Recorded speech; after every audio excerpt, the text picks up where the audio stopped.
But Iran gradually changed its defiant tune and took, particularly in private, a far more conciliatory attitude. Iranian officials began to declare repeatedly that the actual number of German officials in the country was less than 1,000, and that all of them were under the tight control of the Iranian police. To assuage Britain's concern about Nazi sabotage in Iran's oil-rich regions, Iran ordered all German nationals to leave those provinces. The day after receiving the first threatening note, Iranian officials informed the British embassy that they had already arrested 3 of the top Nazi operatives in Iran, and that they had launched a program of expelling about 30 Germans a month. Yet it was far too little and far too late. Reza Shah and the Crown Prince both failed to recognize how serious the British and Soviet governments were about the Nazi threat. And this failure provided the British and Soviet governments with the excuse they so desperately needed for their planned invasion of Iran. Finally, around 4 o'clock in the morning on August 25, 1941, in an operation code named Countenance, the British and Soviet forces invaded Iran from the south and the north. On the day of the invasion, Reza Shah came to lunch with his family looking so tense that none of his children, including the Crown Prince, dared to speak. "The Allies have invaded Iran," Reza Shah told his family, "and that will be the end for me. The English will see to it." Earlier that day, immediately upon hearing of the invasion, Reza Shah had asked for an emergency meeting with the ambassadors of both countries. His anxiety at lunch was at least partially the result of what had transpired during the dread meeting. When the 2 ambassadors arrived at the court around 10 in the morning, Reza Shah tried to reassure them by suggesting, "If your country's only objection was about the Germans, I am ready to send away all Germans within 1 week, with few exceptions. But by then, armies of both countries had already entered Iranian territory." Before the end of that day, Reza Shah also wrote an urgent plea to President Roosevelt, declaring that Russian and British forces had crossed brusquely and without prior notice into Iran, and had begun bombing open cities without defense. Reza Shah went on to beg Your Excellency to take efficacious and urgent humanitarian steps to put an end to these acts of aggression. In those days, and well into the next decade, the United States enjoyed a special position in the minds of many of the Iranian political class. From the nationalist Dr. Mohammad Mossadegh, as subsequent events showed to Reza Shah, as his telegram to President Roosevelt exhibited, many in Iran's elite saw the United States as a potential ally in the country's fight against the 2 chief colonial foes, Russia and Britain. Indeed, Iran's relationship with the United States had begun in 1850 during the tenure of Emir Kabir, the reformist prime minister who wanted to use the Americans as a countervailing force against the colonial enemies. In the same spirit, even before sending his urgent plea to Roosevelt, Reza Shah had tried to get the United States interested in Iran's security by offering to buy 80 American warplanes for Iran's fledgling air force. Iran also asked an American company to undertake the construction and equipment of an airline factory in Iran. Even more enticing was the fact that the representatives of Standard Oil were invited to Iran, and a major new trade agreement was put on the table by Iran. In these efforts, Reza Shah and soon afterwards his sons were making the same mistake as other Iranian politicians before and after them. They all overlooked the vast and complicated web of U.S. relations with an ally like the British. Iranian leaders wrongly assumed that America would jeopardize these relations simply for the promise or even the reality of a bigger piece of the Iranian market. Not only did the United States decide against the sale of American bombers to Iran, but after pressure from the British, who feared the planes might be utilized against the British forces, arguments, incidentally, that the U.S. officials found cynical and self-serving, the proposal for the construction of a plant was also rejected. Reza Shah probably did not know when he wrote his urgent plea that Roosevelt had been consulted on every stage of the planned Soviet-British invasion of Iran. A full week before Reza Shah learned of the Soviet-British occupation of Iran, Roosevelt had received a copy of the letter and had been fully briefed about the exact timetable for the invasion. The British did not want Reza Shah to find comfort in the hope that the United States would come to his aid. After successfully blocking the sale of American airplanes in Iran, Churchill suggested that the U.S. government ask its representative in Iran to accompany the Russian and British ambassadors when they delivered their declaration of war, or at least find ways to inform the Iranian government that America supported the British and Russian point of view, and considered the steps they were taking right and necessary, and, finally, believed that Iran should meet the demands made by these two countries. Roosevelt rejected both ideas, and his decision in this case, and on a number of other issues, was a blow to British plans. There was considerable tension between Sir Reeder Bullard and his haughty colonial manners, and the humane disposition of the American ambassador, Louis Dreyfus, a preacher turned diplomat, who despised some of the bare-knuckle tactics of the British counterpart. Bullard concluded that the United States and Britain did not share the same goals in Iran. These were only the first hints of the reality that behind the rhetoric of the Atlantic Charter and the amity between the United States and Britain, there were, from 1940, serious tensions and at times intense rivalries for power and influence between the two countries over Iran. The British frustration with the United States was poignantly captured by Sir Alexander Cadogan, Britain's permanent undersecretary at the Foreign Ministry during the war, when he wrote, "Americans becoming impossible at all points. Americans are lecturing us now on Persian affairs, about which they know nothing. I urge that we should put our foot down. It will only be more difficult and dangerous later." In spite of any misgiving Roosevelt might have had about the British policy, he decided to take a long time to answer Reza Shah's urgent plea. He clearly did not want to give him any false hopes. The meaningful delay dismayed many of Iran's pro-American liberals who had hoped to use American goodwill to rid Iran of British and Russian influence. In his belated response, FDR assured Reza Shah that he had been following the course of events in Iran with close attention. In an obvious but biting reference to the allegations of Reza Shah's pro-Nazi sympathies, Roosevelt suggested that the situation in Iran must be viewed in full perspectives of the world event, and in light of considerations arising from Hitler's ambition for world conquest.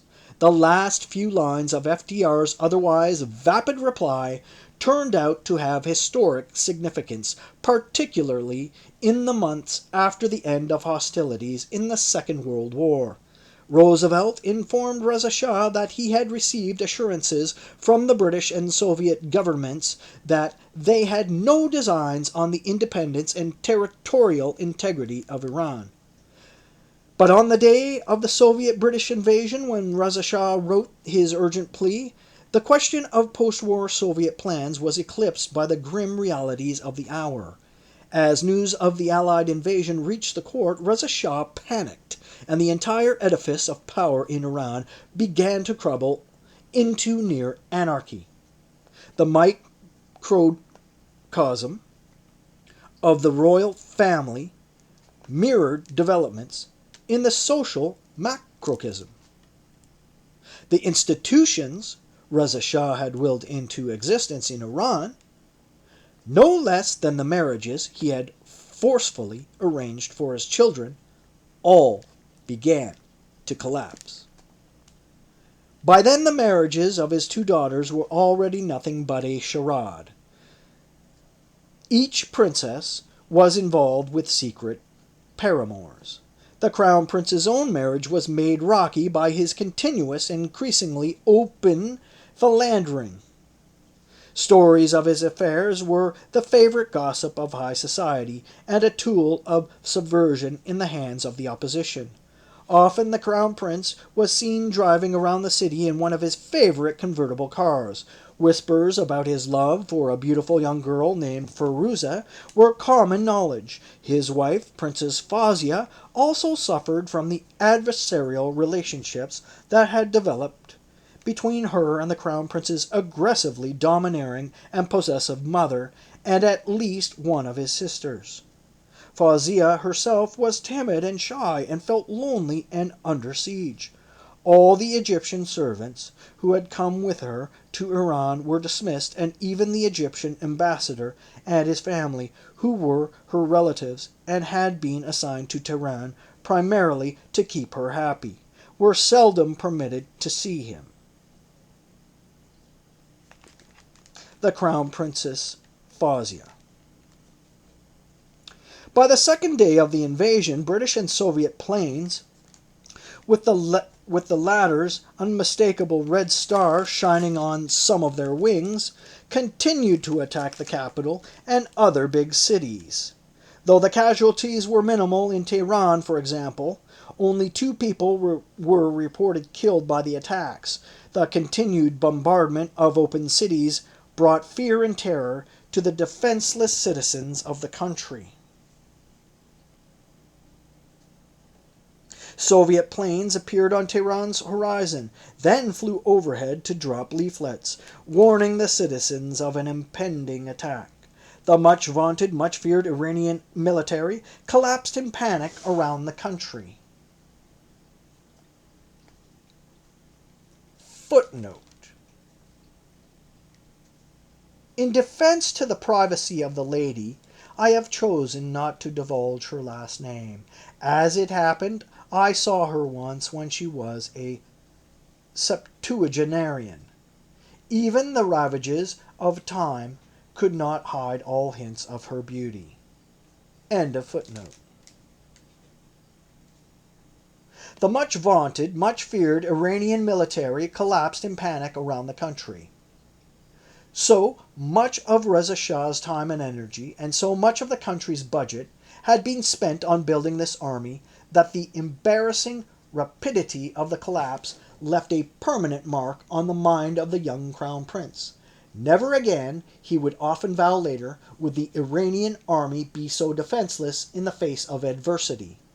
During his own reign, he used this argument to legitimate his increasingly ambitious plans to expand and modernize the Iranian army. In 1941, however, before the end of the second day, the army's top brass met to discuss surrender. When Reza Shah learned of his general's temerity in convening such a meeting in his absence, and of their decision to decree the summary surrender of the military, he beckoned General Ahmed Nakhajavan, the top army commander and the ostensible minister of war, to the court. In a now famous confrontation, Reza Shah used profanity-laced language to belittle the petrified general, beat the man with a stick, tore off his stars, and finally grabbed the hapless general's pistol and seemed bent on executing him on the spot. The crown prince was a silent observer of the spectacle. As his father's now constant companion, the two men consulted on virtually every decision. In fact, according to Nakhajavan, he and the other generals made their decision to surrender only after they called the crown prince and received the blessing. On the day the general was pistol-whipped, the crown prince finally convinced his father that the general's life should be spared, and that instead of instant execution, he should be sent to prison to face court-martial. He did not volunteer the fact that the frightened general apparently had consulted him before the meeting. The crown prince also played a crucial role in other key decisions in the first 48 hours after the invasion. By the time Feridun Jam, Reza Shah's son-in-law, arrived at the palace, the scene was, even to him, unfathomable. As he drove through the city, he had seen disbanded army units aimlessly wandering about the soldiers and officers, sometimes in civilian clothes, sometimes wearing portions of their discarded uniforms, roaming nervously through the streets. Many of the soldiers were barefoot.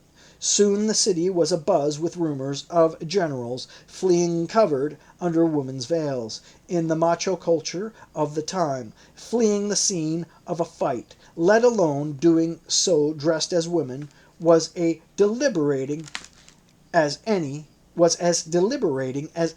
allegation. Another rumor reported an imminent attack on Reza Shah's palace by disgruntled officers of Iran's fledgling air force. Jam had witnessed the utter chaos at the army headquarters, and he had been an eyewitness to the anxious and frightened looks on people's faces as they scrambled through the half-closed shops for the last supplies of food and water. Tehran had no running water in those days, and depending on their social rank, people had to find water to drink, water to irrigate their yards, water to fill their pools or ponds, and water to take baths. A rumor had spread throughout the city that Red Army was about to enter and occupy Tehran, and that once there, they would go door to door executing any member of the Iranian military. In anxious anticipation, many of the military made bonfires in their homes and burned any uniforms, insignias, or other indications of their military connection. Even after witnessing these apocalyptic images of the collapse of a once disciplined army and the chaos in a once regimented city, the young Jam was ill-prepared for what he saw at the court, which had been, only a few hours earlier, the intimidating seat of power and majesty in the capital. Reza Shah was in the palace, pacing alone in the abandoned gardens. Even the military guards of the court had abandoned their posts.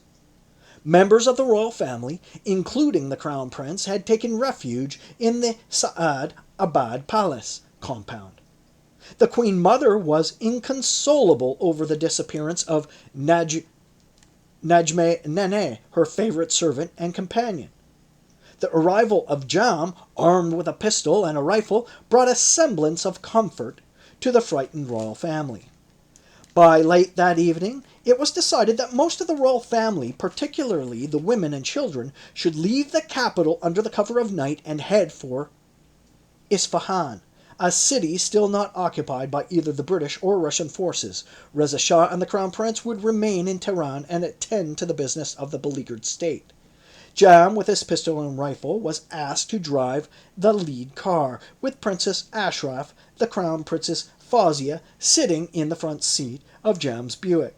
The queen mother, her daughter, Shams, and a servant were in the back. A second car carried Shahnaz and her nurse, as well as Shamram, Ashraf's newborn son, and his attendant.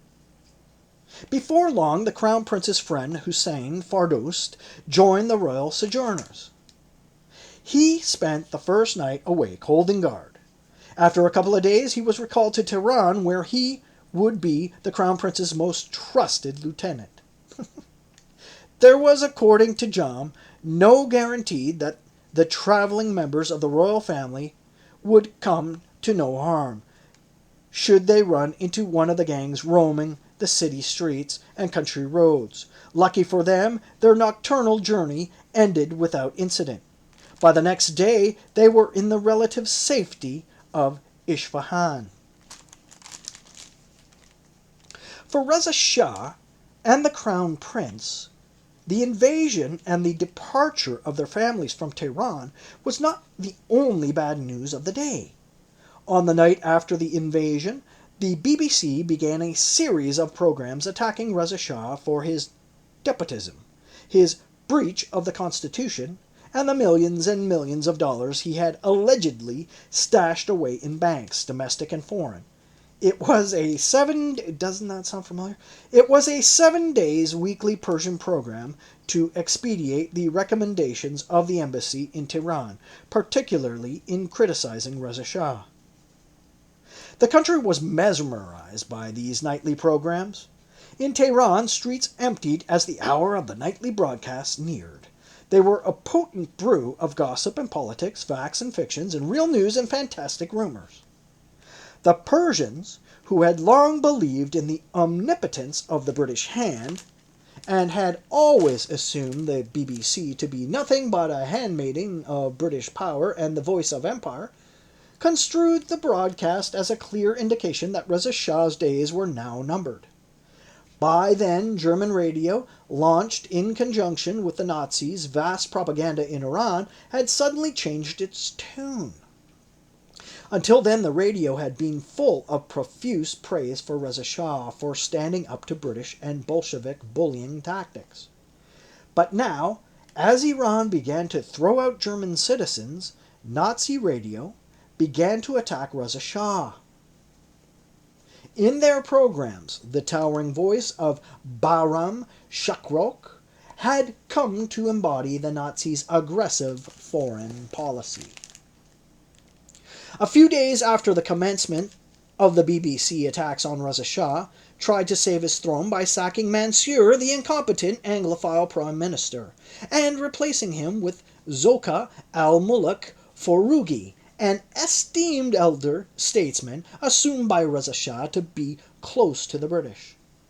The British Embassy clearly understood the meaning of the new gesture and reported to the Foreign Office that the Foroughi appointment was intended to consolidate us.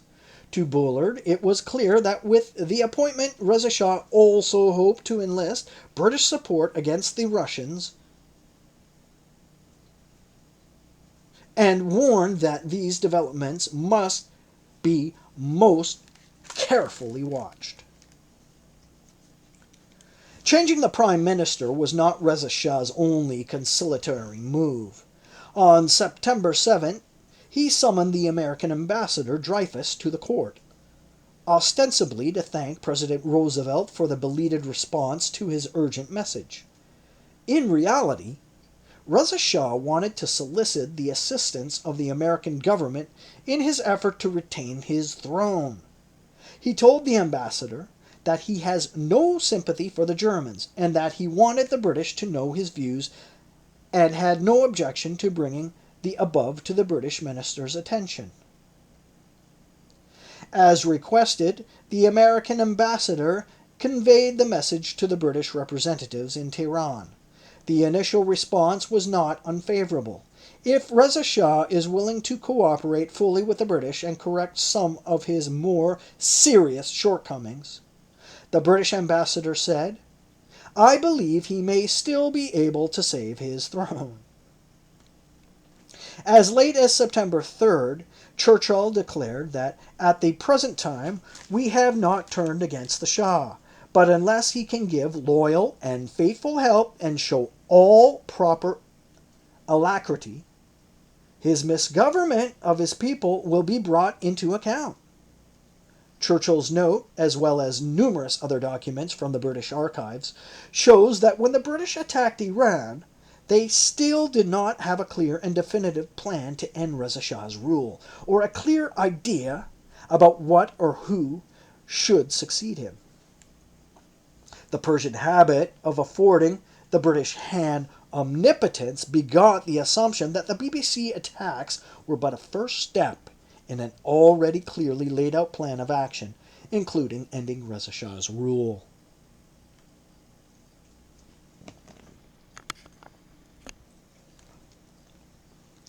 A few days after the meeting with the American ambassador, Reza Shah sent Zoka al-Muluk Foroughi, the new prime minister, and Mohammed Said, the foreign minister, to the British embassy to ask what the broadcast in Persian meant and whether they could not be stopped. Clearly, Reza Shah had sent the emissaries to try and convince the British to stop an incendiary broadcast. But instead of pleading Reza Shah's case, his emissaries seemed bent on encouraging the British to get rid of him. Foroughi, who had been forced into early retirement by Reza Shah and had seen his son-in-law sent into the firing squad by Reza Shah, now had the king's fate in his hands. It is hard to know his motive, but from the outset he and Said made it clear to the British ambassador that they had been merely acting as a mouthpiece. More crucially, Foroughi added that the Shah can be persuaded to abdicate. He also made it clear that Persians like him would not take any action to force the abdication of Reza Shah unless they knew it will not be contrary to the wishes of the British. The word within the word of Foroughi's response was clear. People want to be rid of Reza Shah, but they won't dare to move unless the British government moves. The ambassador assured Foroughi that if they concluded that the Shah must go, His Majesty's government would not interfere. Could Reza Shah have remained on the throne if Foroughi and Said had simply conveyed in earnest the message they were sent to deliver? Would the British government have acted differently if it had not heard the complaints of the two Iranian politicians? Surely these are the kinds of historical questions that make for good parlor games, but are indeed impossible to answer. But one thing does seem certain. Without the cooperation and advice of Iranians like Foroughi, the British and the Soviets would never have carried out their plans. Once Foroughi and Said were assured that forcing Reza Shah to abdicate was not contrary to British plans, the question of succession was discussed. Both emissaries made it clear that, in their view, the Crown Prince was the best candidate. The British ambassador was not easily convinced, venturing to say that the Crown Prince had become obnoxious to His Majesty's government, and that the Soviet government was also unfavorably inclined towards him. To their credit, Foroughi and Said stood their ground and insisted on the wisdom of the Crown Prince's replacing his father. As to the issue of the BBC attacks on Reza Shah, the embassy, of course, repeated, as was its wont, that the BBC was altogether independent from the British government. In fact, during those months, directions for the programs critical of Reza Shah and suggestions on their content were sent from the embassy in Iran. Even before these attacks began, the British government had decided to retool its propaganda in Iran. The embassy had criticized the fact that the Persians' news broadcasts contained occasional complimentary references to the Reza Shah and his modernizing policy. Such references, it declared, should easily be omitted.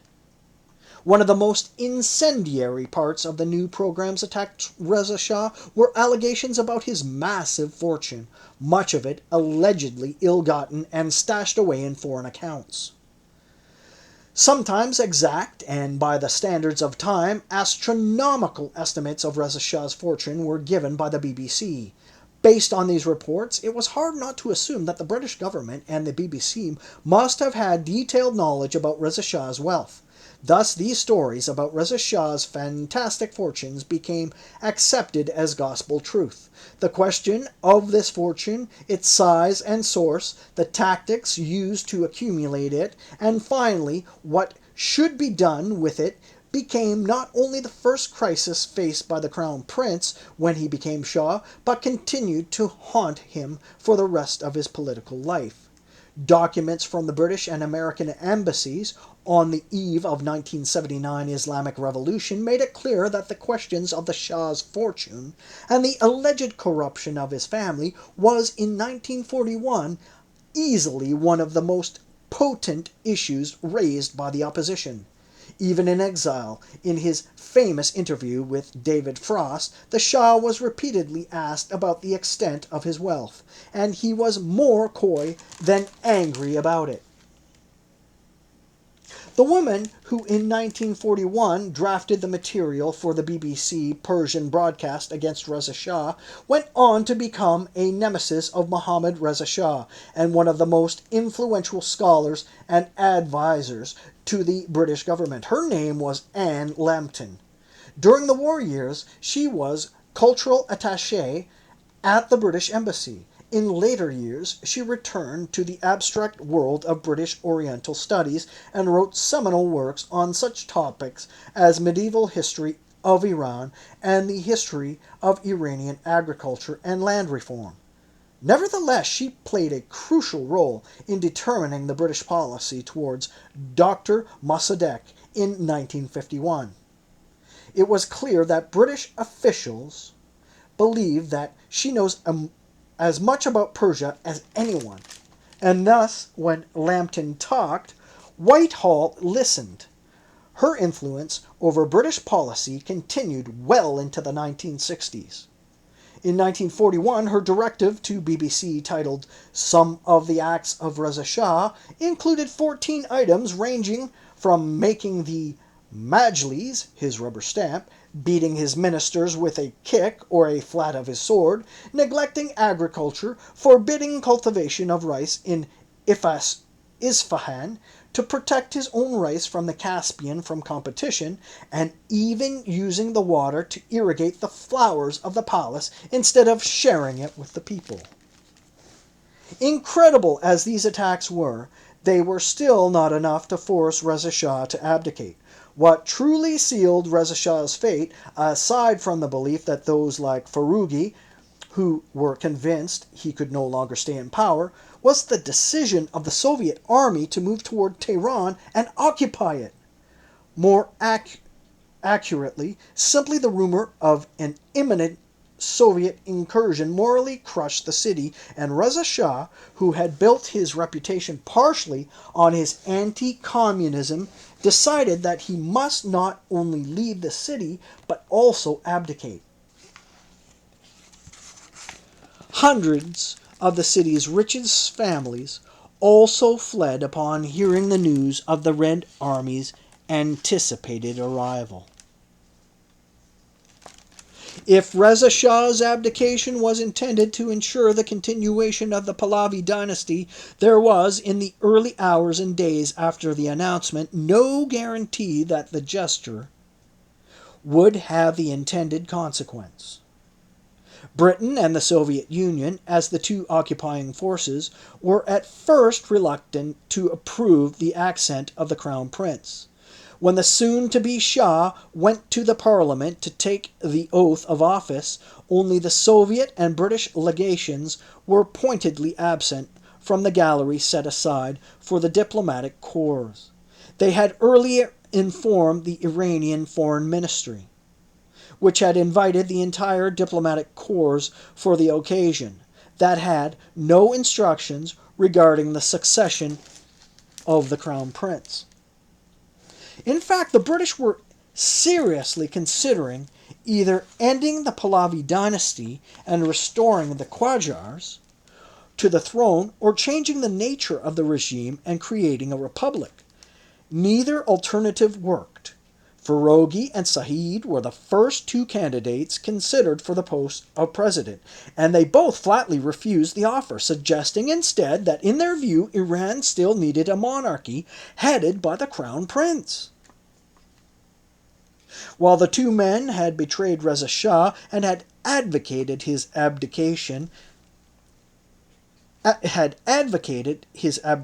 instead of carrying his message of reconciliation to the British, They were also instrumental in preserving the Pahlavi dynasty itself.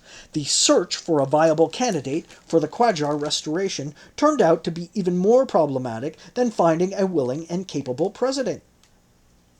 That surge led the British authorities to the natural successor, Prince Hamid, the son of the last Qajar crown prince, Muhammad Hassan Mirza.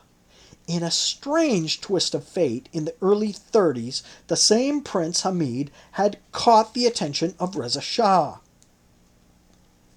What had seemed at the time like a perfect example of Reza Shah's pathological paranoia became in 1941 the absurd truth. In 1934, the British paper, the Evening Standard, printed a picture of Prince Hamid showing him saluting the British flag. He had just joined the Royal Navy, having become a British citizen even earlier. But that was not why his picture had appeared in the paper in 1934. It was there because he was playing the role of Caliban in a local production of Shakespeare's The Tempest. Caliban was a native who was enslaved by Prospero, the Duke of Milan. The Duke had lost his power due to his brother's treachery. Prospero was put on a boat set to roam the open seas. He ended up on the island where he enslaved the natives, and one of them, Caliban, became his servant. He served the master, and in return learned how to curse in the new language of Prospero. Trying to decide the dizzying parallels between Shakespeare and the Iranian reality in those days is at best a Sisyphean task. That similarities becoming more sobering the more we ponder the two stories. In 1934, upon seeing the translation of the article, and the fact that such a translation would be shown to him was itself material for fantastic conspiracy theories, Reza Shah grew angry and saw it as a first step in a British conspiracy to return the Qajars to power. Ironically, even at the time of the paper's publication, the king's anger was not just paranoia. As it happened, 4 months after the article appeared, the Foreign Office did indeed begin to contemplate the question of the Qajars and their possible return to power. The British concluded that there was no chance now. At the same time, the dynasty might find itself brought once more into the limelight through fortuitous circumstances. The abdication of Reza Shah was clearly one such fortuitous circumstance. In fact, Prince Hamid recounts witnessing many meetings in London between his father and the British officials, all long before Reza Shah's abdication. Eventually, on September 13, 1941, Harold Nicolson, who had served in the Tehran legation from 1925 to 1927, talked to Muhammad Hassan Mirza about the idea of restoring the Qajar dynasty to the throne. In the course of these discussions, Mirza, who asked whether his son spoke Persian, Pazun Sulmot. But the British, though desperate to find a replacement for the Pahlavi regime, could not fathom the idea of putting on the peacock throne a British citizen who spoke no Persian and who was serving in the Royal Navy. Even Rudyard Kipling might not have found the scenario too strange for reality. Nevertheless, when a few days later, at 4:30 in the afternoon on September 17, 1941, a visibly nervous Mohammad Reza Shah took the oath of office, the Foreign Office had still not given up on the idea of Qajar restoration. On September 19, the Foreign Office wrote to Bullard, the British ambassador, that the Crown Prince must be ruled on account of his well-known pro-German sympathies, and we cannot regard Reza Shah's abdication in favor as anything but a ruse to prolong anti-Allied policy. Alternatives, one of the younger Pahlavis or Qajar restoration. The reason for Britain's ultimate failure to find an alternative to the Pahlavi family can be found in a telegram sent from their embassy in Tehran the day after that. In Bullard's words, they could always get rid of the new Shah quickly if he proved unsuitable. Accepting the crown prince as the new king had the advantage that it was sanctioned by the constitutional and was the solution less disturbing to the country. Finally, the Qajar dynasty, in the embassy's assessment, enjoyed little support. In fact, PM Foroughi is against that dynasty. Another program with the Qajar dynasty, according to Bullard, was the fact that there are hundreds of, repeat, hundreds of Qajars in the country, and they were all waiting hungrily, many of them on the doorsteps for return of the days when the country was bled not by one leech, but by hundreds. While these deliberations were going on in London, and at the British Embassy in Tehran at the court, Foroughi, who had authorized Reza Shah's first speech as a king, now drafted Reza Shah's brief note of abdication, using the king's own gold-laced and hand-carved Monobarat Kari pen. The crown prince was busy preparing his oath of office. In spite of all the planning and thinking about what to do in Iran after occupation, the British were surprised not so much by Reza Shah's abdication itself, but by its timing. They grew concerned that once he had left Tehran, he might reach some area not in Allied occupation, and that he might there be tempted to create trouble. The War Cabinet sent an urgent message to the embassy and to military commanders in Tehran, saying military authorities have been informed that it is important to prevent Reza Shah, if possible, from leaving Tehran, and that, if necessary, they should use force to detain him. The British were not the only ones surprised by Reza Shah's sudden decision to abdicate. As he was leaving the court in an unmarked car, the crown prince was inclined to leave with his father. He too, according to the ministers present at the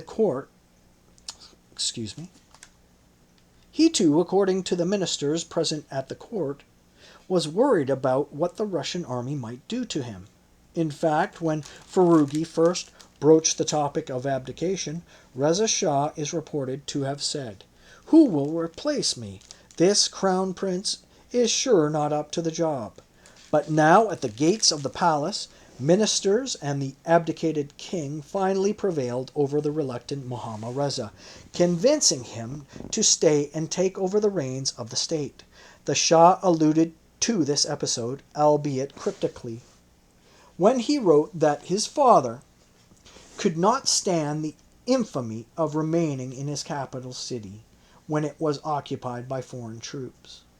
"I had, of course, to obey my father, who commanded me to take over the job." In 1925, Reza Shah had begun his oath of office by declaring, "Now that with God's help, I am ascending the throne entrusted to me by the people of Iran, I must declare my plan so that everyone knows that I will, like the past, focus all my efforts towards putting our beloved nation on the path of excellence and progress." Clearly, for Reza Shah, at least at the abstract intellectual level, his legitimacy as the king lay with the support of the people, and the throne was a trust placed in the care by the people. In reality, he had grabbed the throne, but even then his first instinct had been to create a republic where ballots, not blood, determine the line of succession. In his oath of office, God played only an auxiliary, enabling role. Reza Shah went on to say, "I hope the Lord will make us victorious in this endeavor." Mohammad Reza Shah's oath of office. on the other hand, was longer and suffused with the language of faith and of the divine right of anointed kings. Of its 93 words, 49 were directly related to some religious idea or concept. In the case of Reza Shah, only 10 of the total 72 words had any relationship to divine rights. Even more revealing are the fundamental philosophical differences between the two oaths. While Reza Shah's oath was that of a modern monarch, his sons trafficked in medieval ideas about the divine right of kings. Muhammad Reza Shah began his oath by saying in a trembling voice, "I hereby take the good omnipotent Lord as witness, and I swear to the sacred words of Allah and to whatever is sacred in the eyes of God that I will focus all my efforts towards safeguarding the borders of the nation and the rights of the people." He further promised to rule in strict accordance to the Constitution, but immediately added that he would make every effort to promote the Twelver Shi'ism, and in everything I do, I will take the good Lord as my witness. He ended the oath by beseeching the good grace of God and of the lofty saints of Islam. Contrary to his father's oath, the Shah never acknowledged the proposition that monarchy is a gift given by the people. Moreover, in his oath, Reza Shah did not accept the promotion of Islam as one of the main responsibilities of the king. For the Shah, on the other hand, such promotion was not only one of his key responsibilities, but Allah and the Islamic saints, not the people, were the judges and witnesses and the source of anointment for all he did. As the young, reluctant new Shah watched all of this and saw how easily British and Russian power had forced the abdication of his once omnipotent father, he seemed to have internalized the idea that big powers, particularly Britain, Russia, and America, could do anything in Iran, and that in fact nothing would happen in the country without their overt approval or their covert intrigue. His own 37-year reign was hunted, even deformed, by this conviction. As Iran's oil revenues increased, and as there was enough money for the Shah to buy all the arms he wished, one of the recurring arguments he made to legitimate the expenditure of such vast sums on the military budget was that he would never again allow another surprise defeat like the one that had befallen his father in August 1941. He could, of course, have learned an entirely different lesson from that experience, concluding that armies, regardless of their majesty and power, cannot save a regime in the face of sustained popular resentment, or that, faced with big powers, little nations can survive not by the sheer power of their military, but by the sustained power support of their people. Lest the new Shah had missed the message implicit in his father's abdication in September 1941, the British ambassador to Egypt called on the Egyptian Prime Minister. The ambassador wanted the Egyptians to take a message to the new Shah. They wanted him to pay close attention to his father's fate, to read, mark, learn, and inwardly digest what happened to his father. A copy of the memorandum of his conversation was sent to the British embassy in Iran, and Egypt was chosen as the conduit for the important message because the king of Egypt was then the Shah's brother-in-law. The Egyptian Prime Minister immediately began to look for some genuine Anglophile of sufficient caliber to lead a mission to Iran. The Shah, it seemed, learned the lesson only too well. His reluctance to take the throne and his belief that his rise to power was part of a divine design for his life and for his country, mixed with the grandiosity that characterized his pronouncements in the petro-crazed 70s, led him to tell a journalist in 1976, "Yes, Karengia, uneasy is the head that wears the crown, and I, in particular, had inherited a crown of thorns."